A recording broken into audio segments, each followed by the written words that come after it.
নির্বাচন কমিশন নিয়োগ দেওয়া যদি প্রধানমন্ত্রীর দায়িত্ব হয়, তাহলে তো সেই দায়িত্ব শেখ হাসিনাও নিয়েছিল।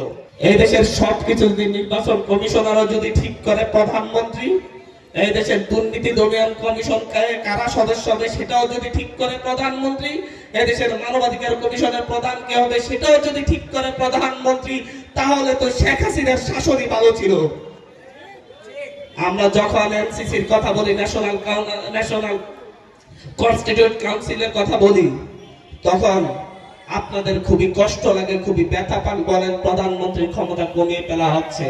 প্রধানমন্ত্রী তো প্রশাসনিক ক্ষমতা, প্রধানমন্ত্রী তো প্রশাসনিক কাজ করবে, নির্বাচন দেওয়ার দায়িত্ব তো প্রধানমন্ত্রীর না। নির্বাচন কমিশন নিয়োগ দেওয়া যদি প্রধানমন্ত্রীর দায়িত্ব হয়, তাহলে তো সেই দায়িত্ব শেখ হাসিনাও নিয়েছিল।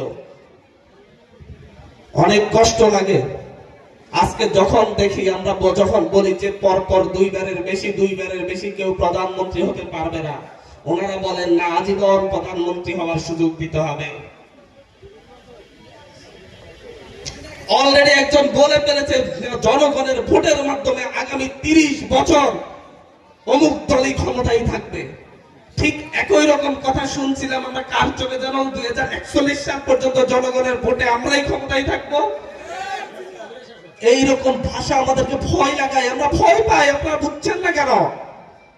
আপনারা সেই নেতৃত্ব বুঝতে হবে, আমাদের এই নেতৃত্ব, এই প্রজন্ম কি চায়। আমরা শেখ হাসিনা সেই ভাষাগুলোকে ভয় পাই। যখন আপনারা বলেন 30 বছর আমরা ক্ষমতায় থাকবো, তখন আমাদের মনে হয় আরেকটা স্বৈরাচার, আরেকটা ফ্যাসিস্ট আমাদের গলা চেপে ধরবে। আমরা যখন দেখি যে আপনারা নিজেরা কোপাকুপি করে 105 জন 110 জন নিজেদের নেতা কর্মীকে হত্যা করে ফেলছেন, তখন আমরা কিভাবে বিশ্বাস করবো আপনাদের হাতে আমরা নিরাপদ থাকবো?